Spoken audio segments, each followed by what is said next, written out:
बढ़ते सहज सुधार। कबीर साहब जी यहाँ स्पष्ट कर रहे हैं कि जब कलयुग में ही सब एक होकर सहज स्वभाव वाले हो जाएंगे, कलयुग में ही सतयुग जैसा माहौल हो जाएगा जो कि हजारों वर्षों तक चलेगा। 2032 तक आदि सनातन धर्म प्रतिष्ठित हो जाएगा और पूरे विश्व में फैल जाएगा।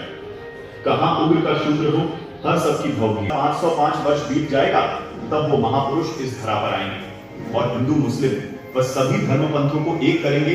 आएगा तब पृथ्वी के सभी मनुष्यों का स्वभाव सहज और शुद्ध हो जाएगा, सबकी बुद्धि निर्मल हो जाएगी, सब पाप करने से डरेंगे।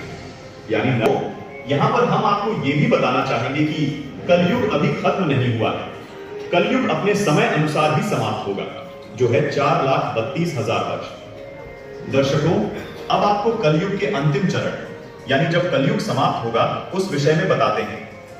कलयुग के तीसरे चरण यानी कलयुग के अंत में कल की अवतार जन्म लेगा जो राजा हरिश्चंद्र वाली आत्मा ही होगा।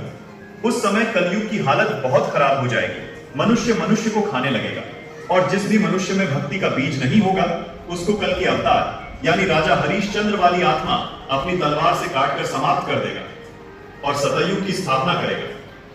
कल की अवतार सिर्फ उन्हें छोड़ेगा जिनके अंदर भक्ति का बीज होगा यानी भगवान की चाह बाकी होगी। दर्शकों, जैसा कि हम आपको पहले बता चुके हैं कि 1997 में कलयुग के 5,505 वर्ष पूरे हो चुके हैं और 1997 में महापुरुष 13वें पंथ का प्रवर्तक होगा। वो बल्कि संत रामपाल जी महाराज ही हैं। संत रामपाल जी महाराज ही वो संत हैं जो सब धर्मों को एक करके आदि सनातन धर्म की स्थापना करेंगे। संत रामपाल जी महाराज ही वो संत हैं जो 31 वर्ष से अपने भक्तों को 3 समय की आरती करवाते हैं।